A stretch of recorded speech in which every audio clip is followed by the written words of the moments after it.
So let me get started here. Hi everyone, thanks for coming to this talk on the power of Drupal plugins. Hopefully this is a talk that will help you learn something new and help advance your development skills, or at least give you a kind of mental framework to think about how to use the Drupal plugin system for some of your upcoming projects. This is kind of the agenda. I just will very briefly tell you about myself. Focus on some of the basic concepts in the system. So the basics, and then we'll talk about the plugin managers and plugin IDs, plugin discovery, plugin derivatives, how config entities interact with plugins. And then the last sections will be kind of starting places where you might write your first plugins, basically starting places for you to write code. And then finally, kind of just touch on an advanced topic of defining your own plugin types. So that's sort of the overall agenda. About me, hopefully you're here because you think I have something to say. I've been doing Drupal stuff for a very long time at this point. I am one of the organizers of Drupal Camp New Jersey, and if it was not so cold in here, I'd be showing my t-shirt from the event. But I just want to say I know that these events take a lot of effort to put on, so I want to say thank you personally, and I hope that you all say thank you to the organizers of this event, because I'm sure they put a lot of time and effort into making it as great as it is.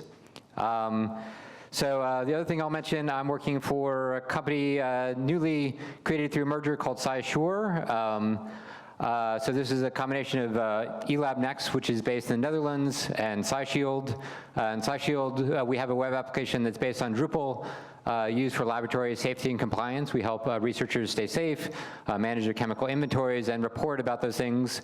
And eLab Next has electronic laboratory notebooks where they help researchers keep track of their experiments. So we're trying to bring these things together and basically make the world of science more efficient and more accurate and more traceable by digitizing it. Okay, so let's jump right in.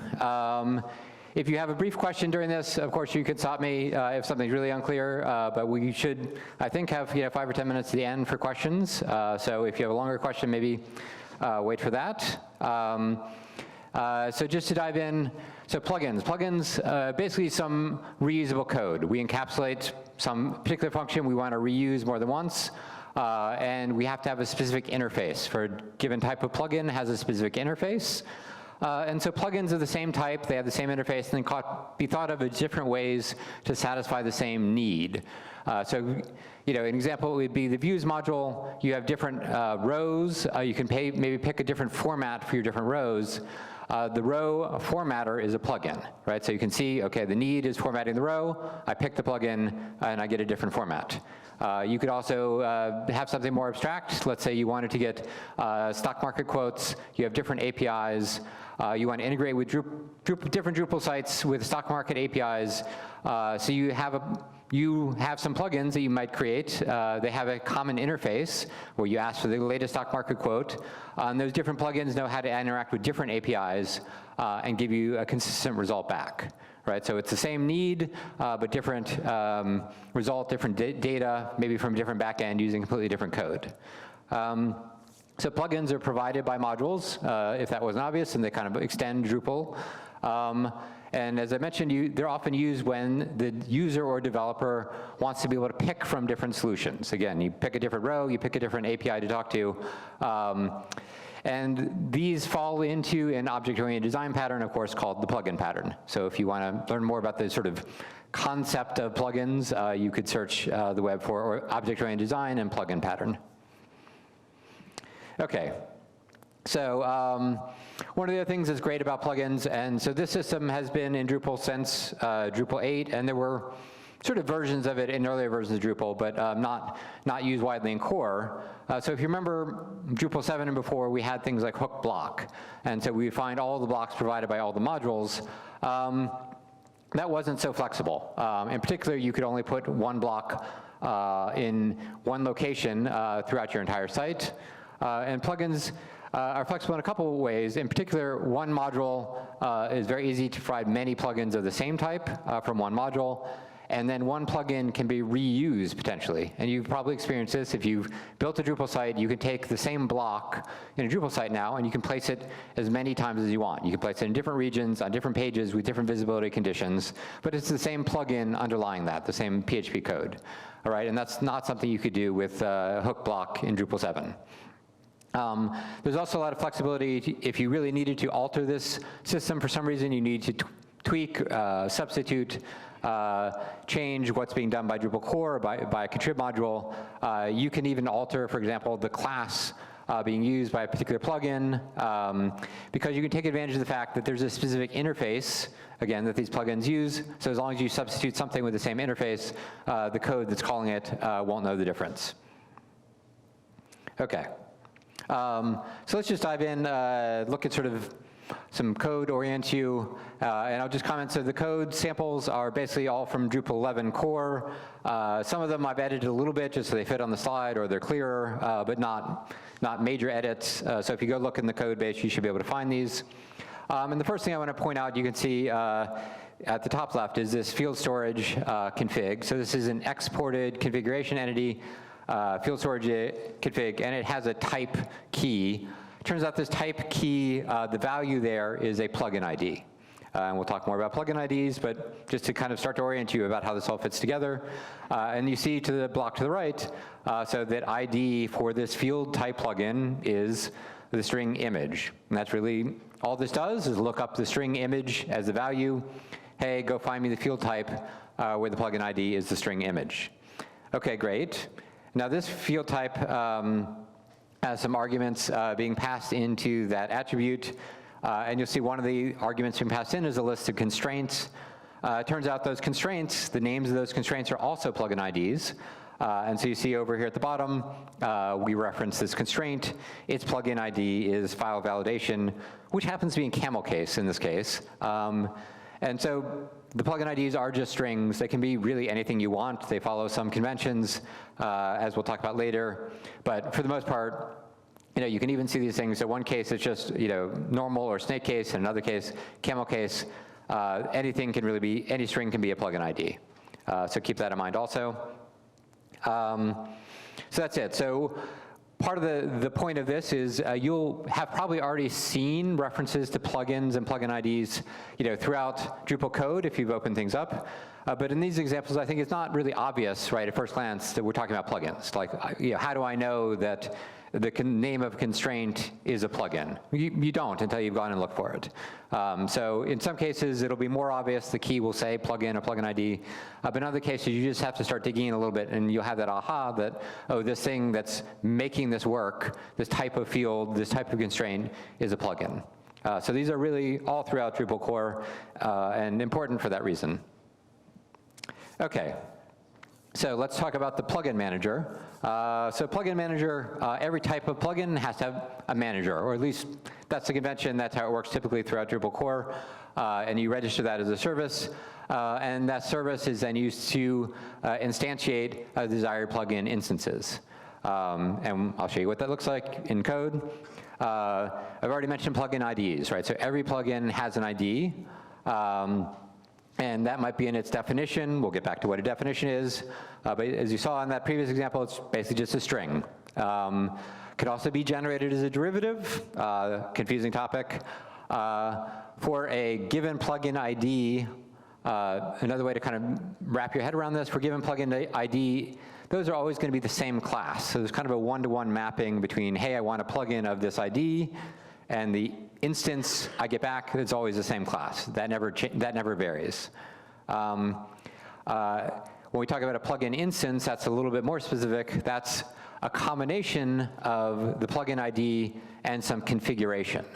So you remember I talked about blocks. You can place the block multiple times. You can put them on different pages with different visibilities. So those are different instances of the same block plugin. And that configuration potentially comes from a config entity. That is another confusing topic, which we will come back to and talk more about later in the talk. Okay, so just to give you an idea what this looks like, this is the plugin manager. I mentioned all these plugin types have one. They implement this factory interface. It's very straightforward. in the factory interface has this method, create instance. And you see that I need to give it a plugin ID, and I could give it some configuration, and that will give me back the plugin instance I care about. And so an example, and I'm going to come back to this example a few times, is the queue worker plugins. And these are plugins that I use all the time in the work that I do. Very handy. So if you need to basically process some data, behind the scenes, you've already set up cron for your Drupal site, so cron is running regularly. You're already in a good position to take advantage of the system and process some data every time the cron runs. Then that's what these queue worker plugins do, is process data from a queue every time cron runs, or can process every time cron runs. Okay, and the code that I'm looking at here is taken from Drupal core's cron service. This is in a file called cron.php, so you can go and look at that. And you'll see that in this cron service, it has the queue worker manager. So that's a plugin manager for queue workers. And the line that's highlighted at the bottom, you can see, is just the method invocation of what I showed you in that last slide of the interface of creating an instance for a queue worker. And you'll see, we'll talk more about definitions. Again, the way we're getting here is we're asking the queue worker manager for all the definitions. The keys in the definitions are the plugin IDs, which are also exactly the same as the names of the queues being processed. And that's just, if you work with the system, you'll need to remember that. The queue name and the plugin ID are identical. So it's sort of easy, also a little bit limiting. But let's focus on easy. So you see there, I just used the queue name as the plugin ID. I asked for the worker matching this queue, and now I'm going to process the data. So that's actually pretty easy. And then, as I said, the plugins all have to have a specific interface. So we have a queue worker interface, and that's, again, a very simple interface. One method, process item, and I pass in the data that was on the queue. So what does that look like? Here's an example later on in that cron service where I'm actually doing the work. And you'll see that this is a loop. So there's a while loop, and I'm looping for a certain amount of time, and as long as I get something off of the queue, essentially I'm just calling process item on each thing. Very simple. And if everything goes well, it means I successfully processed. There's no exception. Basically, if something went wrong, I need an exception. If everything went well, that's great. It means I succeeded, and I delete the item off the queue, and that's how you remove items from the queue. So you think of it as just taking the top item off the queue here, passing it to the queue worker, and then getting rid of it because it was done. So again, this is something I find extremely useful. You may also. So something hopefully you'll take back with you from this is, hey, if I'm not already doing it, I could write a queue worker plugin. Okay, and so now the next piece, fitting this together. So we had the general idea of plugins. We had the plugin manager looking for a plugin based on its ID. But now we need to know, how does the plugin manager find all the plugins that are available? And that process is called discovery. And the simple version of discovery, which is probably the one you'll use and is most common, so I'm going to focus on that, is that we find all the PHP classes that have the right attribute in the right namespace with the right interface. So you need all three of those things to match normally, and any class that matches all three of those conditions will be found by the plugin manager as an available plugin for this type. So it's actually, in a way, very simple, but again, you have to get all these things right. Yeah, I've mentioned the plugin ID a bunch of times. Of course, that is required. You have to have an ID. And then there's arguments to attribute that become part of the plugin definition, something I mentioned before. And this definition is a fixed array of values used to create the plugin. So it's the same, every plugin with the same ID gets the same definition. So there's no variation. One thing also to keep in the back of your mind is the discovery is usually cached. So it's in the cache, in the database maybe. So if you start to write a new plugin and you're like, why is that not showing up? Right, you probably need to do a cache rebuild, trigger this process of discovery to happen again so that your new plugin can be found. Okay, And aside, in case people aren't familiar with PHP attributes, I feel like I'm still wrapping my head around them. So this is a feature since PHP 8. They use this kind of format of a hash mark and square brackets around the name of an attribute. And what's kind of weird is that the name of the attribute is generally also the name of a class. And so the class can do more than obviously just exist. It can take arguments, it can have methods, but so keep in mind the attribute is also a class. And then arguments can be passed into attributes. And Drupal, as we've seen before, basically uses named argument syntax. So you guys may have seen this in more recent versions of PHP. Instead of just putting the arguments to something in an order, you can specify the name of the argument when you pass it in to an invocation. So that's basically what's happening here, right? And that makes it very clear that ID is the first argument and label is the second. But the nice thing about named arguments, right, is I could reorder these, it would still work fine. Okay, and getting back to this idea of a plugin definition and why that's useful, again, these arguments to attribute basically become the definition or are maybe enhanced with some other things from the KeyWorker manager. So this is an example of a KeyWorker plugin. The process is media thumbnails. And you'll see some interesting things in the attribute arguments. In particular, you'll see this line I highlighted about the cron. And this is an important argument you want to pass in. If you want your KeyWorker to process things on cron, you need to specify this argument and say, yes, process on cron. And it wants to know how much time I want. I want 60 seconds. So every time cron runs, this particular KeyWorker will process data for up to 60 seconds. And that's what that means. Okay, and then you may not have noticed it before, but just getting back to this code we looked at before, this plugin definition can be used internally to the plugin, can also be used externally, and it's used externally here in the cron service. And you see the line I highlighted. We're checking the plugin definition to say how much time did you ask for on cron. We're getting this as a time for which we claim the queue items and an amount of time that we're going to loop over the queue items using the same time.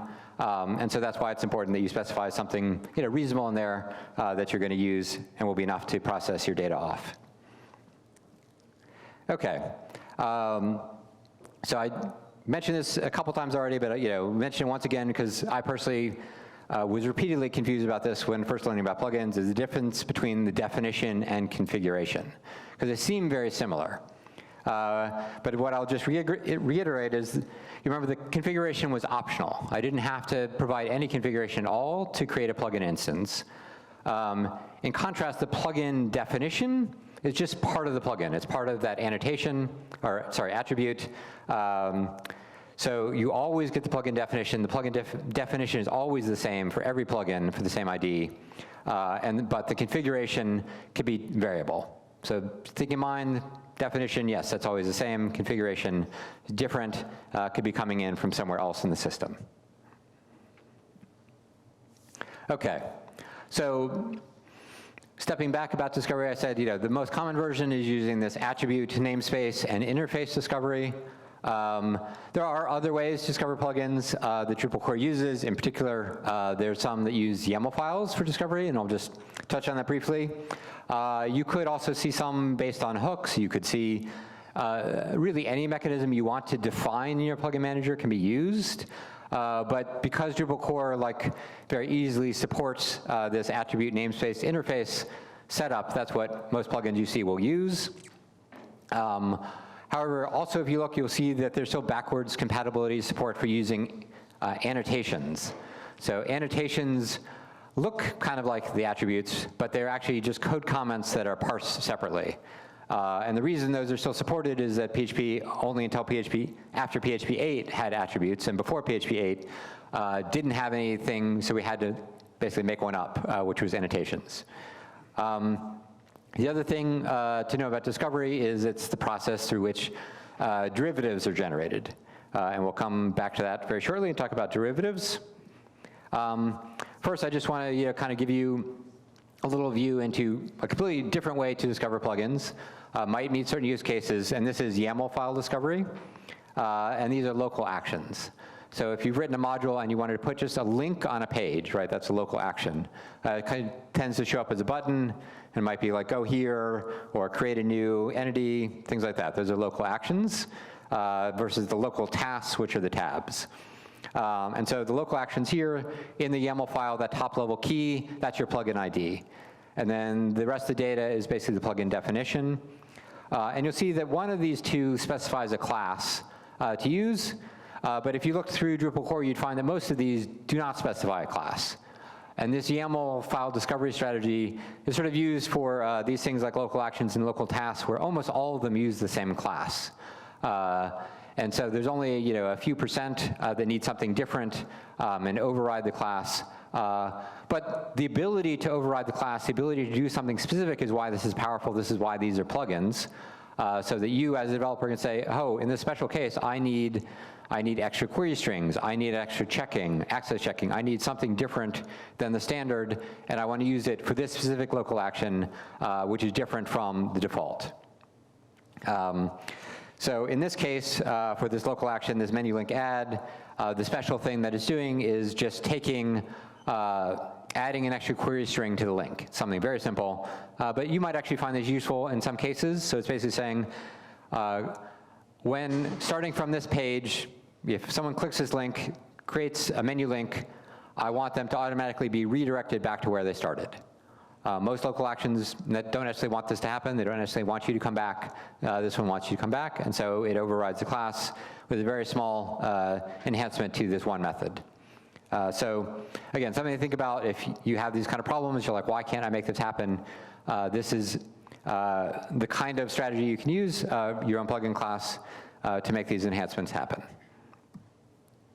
I mentioned attributes versus annotations, and so you can see basically Drupal 10 or 11 versus Drupal 8 or 9. This plugin was the same plugin, but in earlier versions, it had to use attributes or annotations because attributes did not exist yet. And you see that the data in the annotation, even though it's from a PHP language standpoint just a comment, there's actually data in there. Drupal would parse that data out and still does for backwards compatibility. And send the same definition to the plugin as it does now using the attribute. So if you see something like this where you see it's formatted like a comment, just keep in mind essentially that's just can be mapped, and in the future will have to be mapped into an attribute instead of being an annotation. Okay, great. All right, so one of the topics that certainly I've found confusing over the years is derivatives. So a plugin definition, as I said, of course, has to have an ID, but it can also have a value called a driver. And this basically names a class that is going to generate many different final plugin IDs based on the ID that's in this one and using that ID as the base ID. So you see here, the ID is entity. That's basically going to be the base. And then this entity driver class is going to go ahead and create a bunch of derivatives, more plugins, based on this REST resource plugin that we have here. So basically going to generate multiple actual plugins using possibly the same class, the same plugin class, but they'll each one have a different ID and be used maybe for a different purpose. So if you want to dig on a little more on that, of course, there's an interface for these drivers if you want to write one, but basically they give you back a list of all the plugins based on the base plugin you passed in. The final ID, and we'll see this more in further examples, is just a base ID, a colon, and the variant. It can be other things, but this is 95, 99% of the time it's going to look like this. And there are a bunch of use cases for this, but the most common by far use case is that I want a plugin derivative for every entity type, or maybe I want a plugin derivative for every bundle of every entity type in Drupal. And you've probably already experienced this, but you didn't realize it. So if you use the field UI, right, you go to configure fields, add fields, manage fields for a bundle of an entity. There's a tab at the top, right, that says manage fields. Where do you think that tab comes from? That is actually a derivative local task plugin, right, that was derived so that there is a tab like that present for every bundle of every entity in Drupal. So that's an example of a use case. Like otherwise, like how would you have those tabs present? Other common examples, if you've ever done migrations. So you've seen maybe this is migration destination. Looks like default node, or maybe entity node, if I got that wrong. Again, so it's generating a destination for every entity type. Entity reference selection. So if there are entity reference selection plugins. They work with entity reference fields and basically tell the entity reference field how to find the things that can be referenced. And again, these are generated for every entity type. And this one is a little interesting because you can override it if you implement one of these in advance. And particularly the node one is a little bit different from the others. And if you went and looked at default node, it exists in the node module separately and behaves a little bit different from the default comment one, which is just the standard code. And finally, one that we'll come back to again, and is a pretty different use case, is in views. So views basically just has one block plugin. And then for every view, if you have a block display, this driver creates a block plugin derivative for each block display in every view in your system. So views basically just has one plugin for blocks, but then generates all the derivatives corresponding to all the block displays in all the views. Right, so we're very kind of compact with our code. We just have it once, and then we reuse it again and again for all the different blocks in views. Okay, so that was derivatives. Hopefully you at least have some idea. The other thing I found very confusing, especially when I was first learning about Drupal plugins, was about config entities. Because I thought, okay, now I understand it. I'm going to grab the manager for this plugin, and I'd say, create instance, and I'm going to get the plugin instance, and I do something with it. And then it was like, no, but you have to have the config entity. And I was like, no, I just got lost. I thought I needed the manager to create the plugin and do the thing. So, okay, let's back up a little. And remember I talked about the factory interface for the plugin manager. The factory interface, again, we call create instance. We need a plugin ID and optionally some configuration. Right, in that plugin, we get a specific plugin instance with a combination of the ID and that configuration. It turns out in the majority of the cases, maybe almost all the cases in Drupal core, if there's data being passed in there, that's actually coming from a config entity. So there's a config entity that's stored that basically stores the variation among these different plugin instances. And so it turns out, I showed this at the beginning, but I didn't tell you, right, that one of the most common places you see plugins referenced is in these YAML exports of config entities, or in the config entities, but usually you're looking at the YAML exports. So that field storage config I showed you at the beginning, right, referencing the field type as a plugin.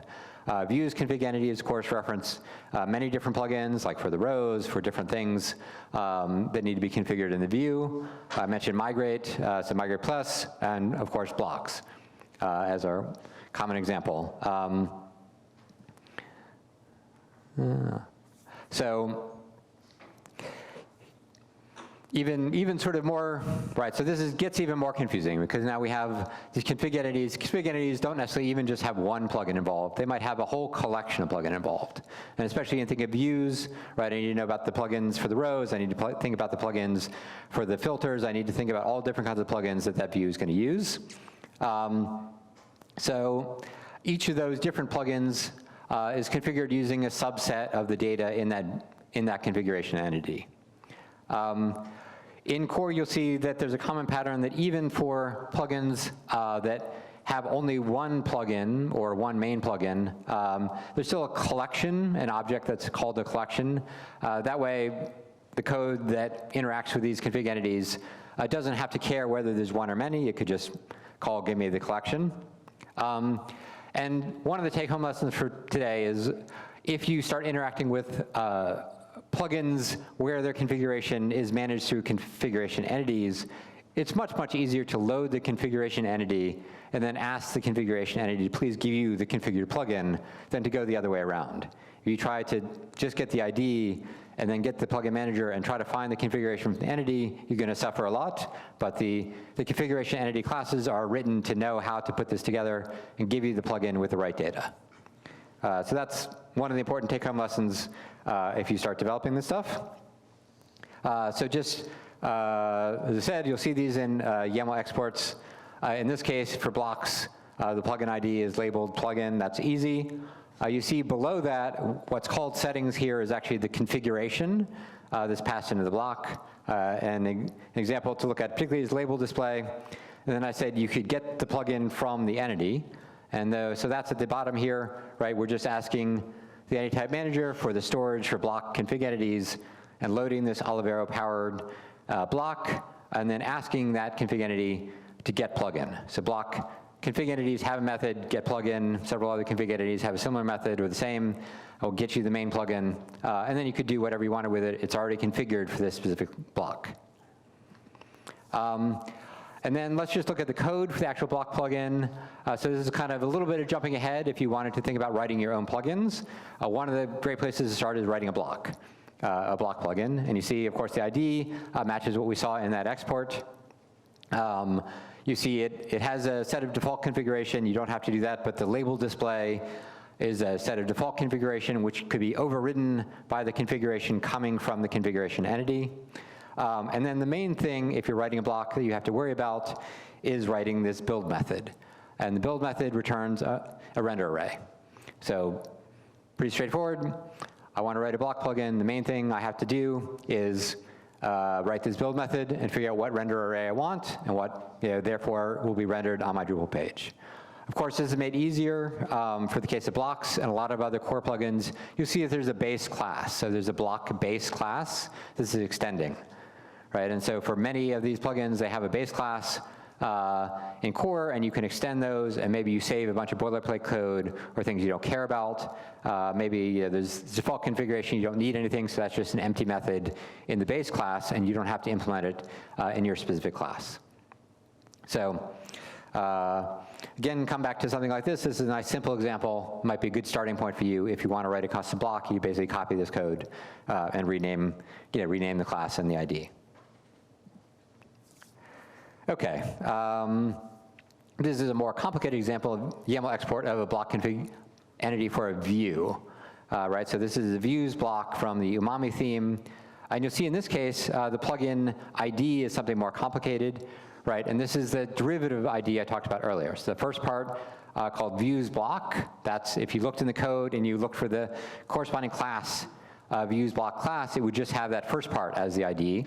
But then we got the specific variant appended after the colon, right? So that's named essentially the specific view and its display. And so those two things mashed together make the plugin ID, and that's the final actual plugin ID that you have to ask the plugin manager to give you an instance of. You'll see again, there's a bunch of settings that are passed into the configuration, and then this views block also has a second section and actually references another plugin, which is also a derivative for visibility, right? And so you see the entity bundle :node is a visibility plugin here, and we're going to basically tell that plugin that we only care about article type nodes to show this particular block. So I told you blocks have a method to give you the main plugin, but they actually have a collection that has this extra visibility plugin also. Okay.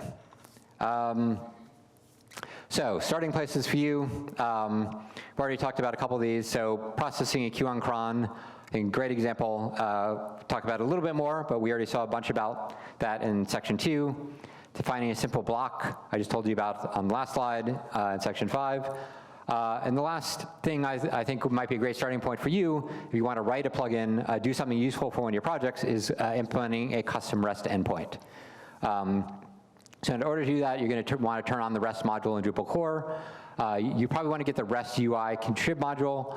And the reason for that is that in order for your REST endpoint to actually work, you need to have a config entity that essentially turns on the plugin.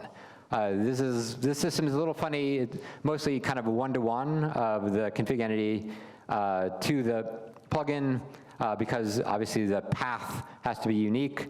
But REST UI just is a shortcut to creating those. And then I'm going to show you an example of a REST module, REST resource plugin. So this dblog example I grabbed because it's simple and from core. Does have some flaws, including lack of proper dependency injection. So hopefully you will notice that and shutter. And we will talk about how to do proper dependency injection afterwards. But here, right, so we have this dblog plugin. So that's the plugin ID, the class dblog resource. There's a base class, right, in this REST module provides you a resource-based class, so it saves you a lot of work. This is a very simple piece of code. You'll see that in the annotation, we're passing in this argument to tell the REST module basically what path should this REST endpoint respond to. And you can see the dblog/ID is the canonical main, basically main path that this endpoint should respond to. So essentially that's going to get processed into a route automatically. And in addition, I want to respond to a GET request. And in order to respond to a GET request, I need to implement in this plugin the GET method. So very simple mapping there, right? GET request will map in the route to the GET method on the plugin. And that's how it goes together. And you see this GET method is very simple. It's taking an ID from the path, looking up in the database for a watchdog ID that matches. If it finds that, get back that array of data, wrap it in a resource response, and return that. And something else you'll notice here that's very, very nice as a developer is I don't have to think about how that data is going to be rendered to the browser or to the whatever is calling the API. This resource response just takes the data, and then the REST system handles the rest of it. The REST plugin system handles rendering that back depending on the requested format. So this basically can be turned on using the REST UI module, as I mentioned. So this is what REST UI looks like. If you turn on, it has one config page, very long. You go to the bottom, find this watchdog database log, hit enable. I turned on all the options for all the formats and everything. There are only 2 in core. I exported the created configuration entity. This is what it looks like. So it has a UUID because it's a real specific entity I created. You'll see it's referencing that dblog plugin ID, matches the class we were looking at, and it supports JSON and XML formats. Great. So I've now just solved all kinds of use cases, just writing this very small amount of code, right, to look something up in the database and return an array of data. I didn't have to think about anything, but if I wanted to, I could go now and make these requests, ask for format JSON, I get it back as JSON, ask for format XML, I get it back as XML. Again, this is a great example of something that you, as you have a need to make a REST endpoint. Instead of jumping through a lot of hoops, you could just implement one of these plugins. It'll save you a lot of time and effort. Okay, I mentioned dependency injection. So that's basically when you get things from the Drupal service container, inject them into the constructor of your class instead of doing what that dblog1 was, which was calling that global Drupal object directly. So dependency injection is great for a lot of reasons, including making your code more testable. So the thing I've highlighted on the screen and what you should remember when you're thinking about writing plugins is that you want to use this container factory plugin interface if you need any dependencies for your plugin. So you want the database, you want the entity type manager, you want something else, you should use this container factory plugin interface, and that will make your life a lot easier just to get that in sort of a correct, let's say, correct way. And this interface is very simple. Basically, you implement this method that says create, and the plugin manager will call this static create method and pass in the service container in order to get the instance instead of directly calling new on your class. That's kind of all the magic there is. And then how does that work? So here's the queue worker. We've talked about a couple times already, right? And the line I've highlighted is where it's implementing this interface. It's creating a new instance of this class. That's what new static means. But it's adding an extra argument there, which is it's pulling from the container the entity type manager. And then what happens with that is we look at the constructor of that class, right? And it's a normal constructor for a plugin only has the configuration, the plugin ID, and the plugin definition. But we've added an extra argument here, the entity type manager, which we're going to use. And so we have to call the parent method with the standard arguments, and then we're just storing our entity type manager for use when this queue worker is invoked.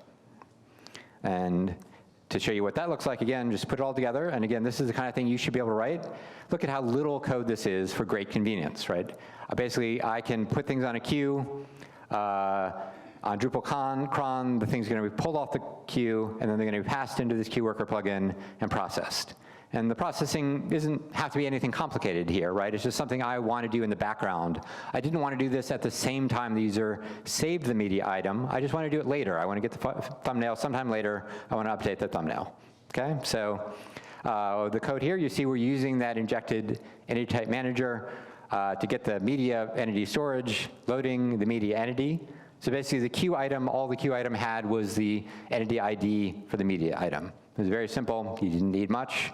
Asking that entity to update its thumbnail and then resaving it. So this is a great example of a pretty simple queue worker, but again, this means that if you're building some kind of system and you're like, oh, I need to fetch this data when the user hits save, maybe don't do that in real time. Put it on a queue, let it get processed off on cron, so it'll be there later, and it doesn't impact the user's experience if for some reason this process is slow. Okay. Last topic is defining your own type of plugin, and this is definitely a more advanced use case. I would say if you're writing your own contributed module, or you have a complex custom module, and let's say you're deploying a web application for multiple customers using the same code base, and you want to pick different solutions for a particular problem on different sites, you might do this kind of thing. And we talked a lot of examples already for plugins, but again, why might you come up with something custom? You need a specific way to store or access secrets or credentials. Maybe this is specific to your hosting platform. Maybe it's specific to your company. Maybe a common way to access different APIs. Remember I mentioned stock market API. Oh, maybe I want weather API. Different customers want different weather from different sources, or they want to translate some text using different services. Or for example, I told you we do laboratory safety, so we need to look up chemical safety data sheets. And we have different providers. All the providers, of course, need the chemical name, maybe the CAS number, but the queries, the way you format those, the way you retrieve the data, the way the data is formatted is all different for those providers, but I can write a plugin with a common interface, and all I need to do is, hey, plugin, go get me this safety data sheet for this chemical name and this CAS number, and I don't have to worry about all the details, right? And I can just, for a given site, I can configure which of those sources of that data I want to use.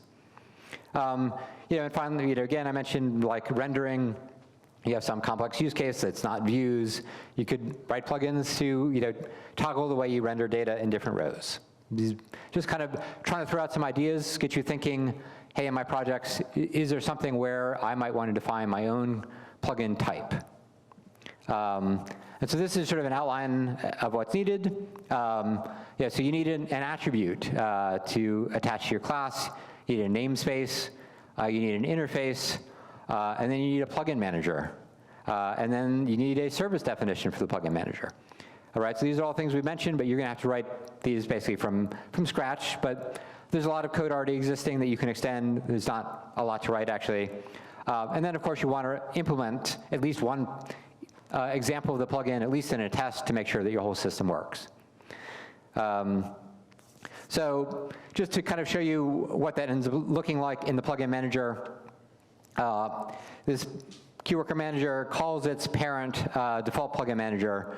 And in calling that parent, it has to tell it a few things. And I'm focusing kind of on the three things we talked about multiple times, right, is the namespace, the interface, and the attribute.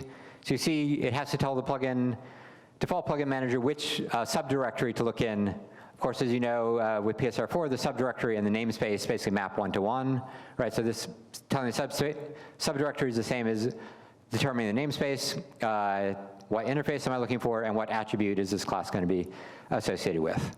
So that's kind of, if you wanted to write your own manager, you could do as little as this, essentially, and have a working plugin manager. I mentioned caching. You see that we have a helper method to set cache backend with a cache key. And then we have alter info as a helper method, and this defines an alter hook.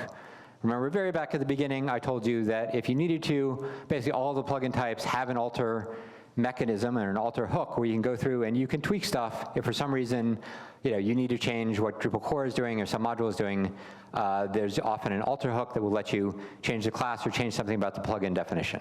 So where that comes from is here.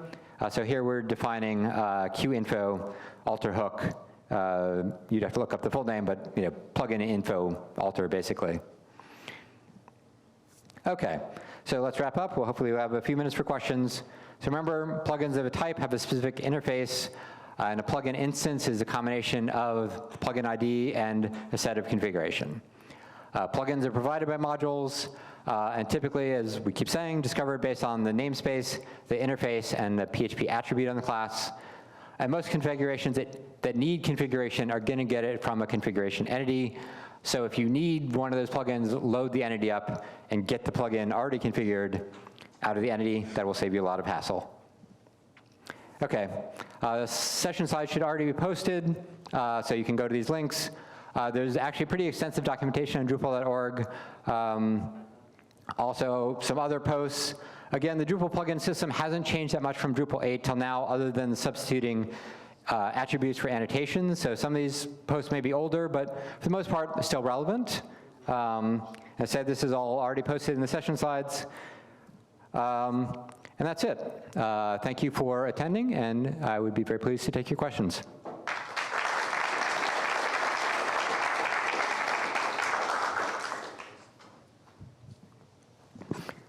Let's try this, so everyone can hear. So one first, is everything moved to annotations to PHP in core? To attributes, yeah, pretty.